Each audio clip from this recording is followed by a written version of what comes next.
एक तस्वीर ने दुनिया के कई देशों में बवाल मचा दिया है। भारत के दुश्मन देशों को यकीन नहीं हो रहा कि पीएम मोदी से ये शख्स हाथ मिला रहा है।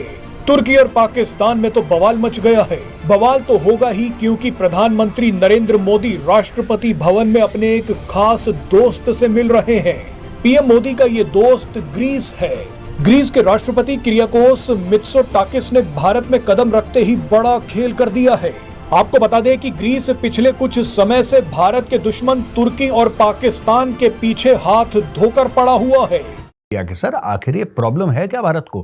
भारत इतना तेल क्यों खरीदता है रूस से? आप जानते हैं कि भाई रूस ने यूक्रेन के ऊपर कर दिया हमला और यूक्रेन के ऊपर हमला करके हजारों बेगुनाहों को मार दिया। तो फिर आप बताइए भारत क्यों ऐसे अग्रेसर को, जो कि चढ़ दौड़ता है दूसरे मुल्कों को, भारत उनको क्यों सपोर्ट करता है? लेकिन अब ग्रीस भारत में खड़ा है। ग्रीस के राष्ट्रपति ने कहा है कि वो भारत से राजनीतिक, व्यापारिक और रणनीतिक रिश्ते और भी ज्यादा मजबूत करने वाले हैं। ये बयान पाकिस्तान और खास तौर पर तुर्की के लिए बहुत बड़ा झटका है। तुर्की और पाकिस्तान से बदला लेने के लिए ग्रीस कितना जरूरी है उसका अंदाजा आप इसी बात से लगा सकते हैं कि पिछले साल प्रधानमंत्री नरेंद्र मोदी ग्रीस पहुंच गए। 40 साल में पहली बार कोई भारतीय प्रधानमंत्री ग्रीस पहुंचा था। पीएम मोदी की यात्रा ऐसे समय पर हुई जब ग्रीस का विवाद तुर्की और पाकिस्तान के साथ चरम पर था। मोदी तो ग्रीस पहुंचे ही थे, लेकिन उनके अलावा भारत के विदेश मंत्री एस जयशंकर भी ग्रीस का दौरा कर आए। इसके अलावा भारतीय सेना ने भी अपने लड़ाकू विमान और जंगी जहाज युद्ध अभ्यास के लिए ग्रीस भेज दिए। और अब तो पीएम मोदी ने ग्रीस के राष्ट्रपति को खुद भारत में बुला लिया। यकीनी सूरत हाल के बादल छटेंगे सूरत हाल से ऐलान के बाद गुज़श्ता रात के। एक तो मेरा ये ख्याल है जी कि कुर्बानी कोई नहीं दी, सब इक़्तिदार हासिल करना चाह रहे थे और इक़्तिदार की हवस में पागल हुए जा रहे थे।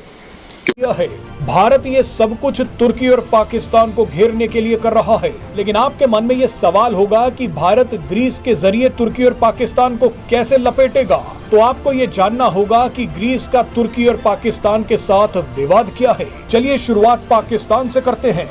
पाकिस्तान के पास 5 सबमरीन हैं।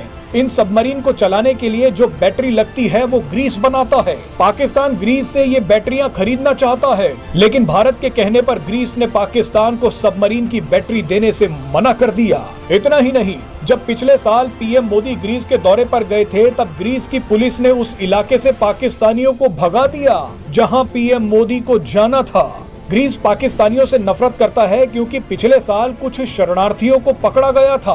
इन शरणार्थियों ने ग्रीस के जंगलों में भीषण आग लगा दी थी। इन्हीं शरणार्थियों में कुछ पाकिस्तानी भी थे। इसके अलावा ग्रीस में 2 पाकिस्तानियों को भी गिरफ्तार किया गया था जो ग्रीस के ही एक यहूदी रेस्टोरेंट पर हमला करने वाले थे।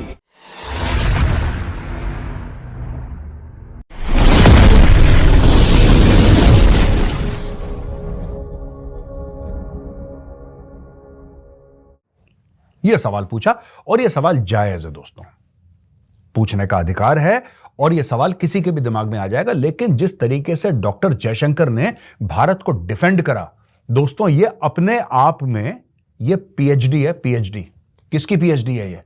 यह डिप्लोमेसी की, यह पेट्रियोटिज्म की, यह नेशनलिज्म की पीएचडी है अपने आप में। और उन्होंने 2-3 बातें बोली, बड़ी प्यारी बातें बोली। उन्होंने बोला देखिए ऐसा है कि जो रूस के साथ हमारे संबंध हैं वो आज के नहीं है, बहुत पुराने हैं और उन पुराने संबंधों ने कभी गिराव नहीं देखा, हर समय या तो स्थिरता देखी या चढ़ाव देखा। पहली बात यह है।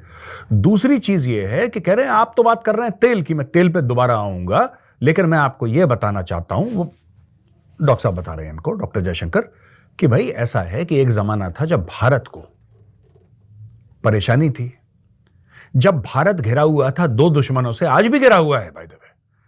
उस समय भारत के पास इतने पैसे नहीं थे।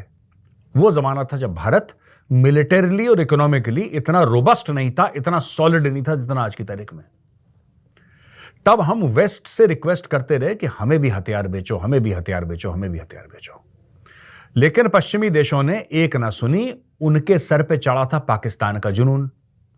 वो बात अलग है दोस्तों कि आज की तारीख में पाकिस्तान को ऐसे निकाल के फेंक दिया जैसे दूध से मक्खी निकालते हैं, वो बात अलग है।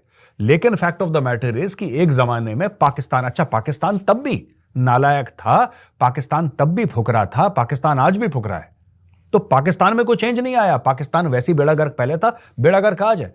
लेकिन उस समय वेस्टर्न कंट्रीज को पाकिस्तान की जरूरत थी। पाकिस्तान को हर समय टिश्यू पेपर की तरह यूज करा है अमेरिका ने और वेस्टर्न कंट्रीज ने। जैसे नैपकिन होती है, आपने हाथ पोंछे, मुंह पोंछा, नाक पोंछी, फेंक दिया डस्टबिन पे। यह पाकिस्तान की असली औकात है और पाकिस्तान इसी में खुश भी है, इसी में खुश भी है। इसीलिए पाकिस्तान ने बोला कि हमें भारत से खतरा है।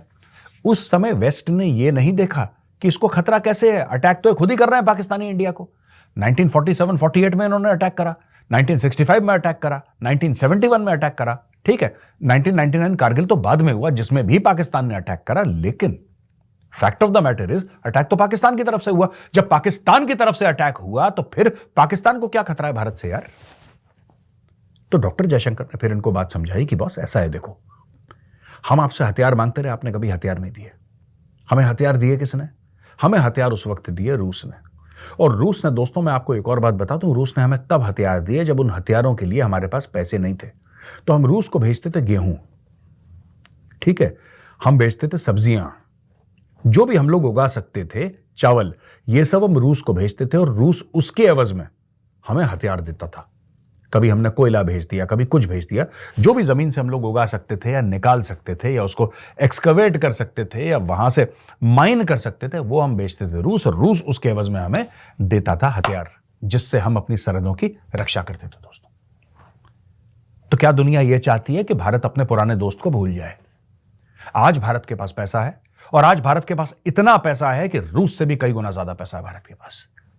तो क्या करें फिर? तो क्या करें?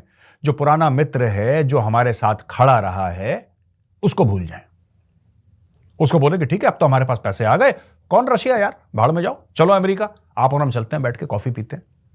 क्या यह करना चाहिए भारत को? बिल्कुल नहीं। दोस्तों, कई लोग यह भी आर्ग्यूमेंट देते हैं कि भाई रूस ने जो करा, रूस ने बड़े सख्त टर्म्स एंड कंडीशंस लगाए जब आपको हथियार दिए थे, और रूस ने टेक्नोलॉजी ट्रांसफर नहीं करी, और रूस ने डिपेंडेंट, वो तो हर एक देश करता है, वो तो हर एक देश करता है। आपको क्या लगता है जो भारत हथियार आर्मीनिया को सप्लाई कर रहा है, भारत पूरा बना देता है उनको कि पिनाका की ये ड्राइंग्स हैं तुम ले लो?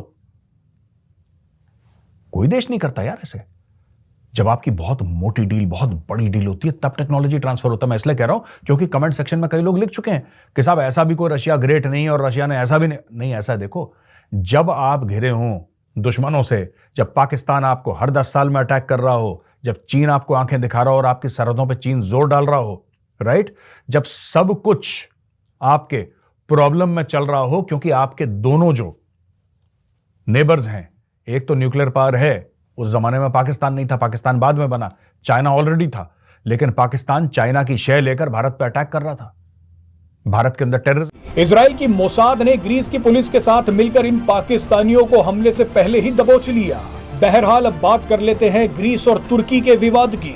एक जमीन के टुकड़े को लेकर ग्रीस और तुर्की के बीच दशकों से जंग चल रही है। ये जंग पिछले साल हिंसक हो गई। तुर्की ने ग्रीस को मिलिट्री एक्शन की धमकी तक दे दी, लेकिन उसी समय भारत ने अपने लड़ाकू विमान और जंगी जहाज युद्ध अभ्यास के लिए ग्रीस भेज दिए। ग्रीस के कंधे पर भारत का हाथ देख तुर्की पीछे हट गया। तुर्की को घेरने के लिए अब भारत ग्रीस के पेरिस बंदरगाह में भी घुसने की तैयारी कर रहा है। यूरोप में सामान बेचने के लिए भारत ग्रीस के इस बंदर Thank you for watching. Please subscribe, like and share and press the bell icon.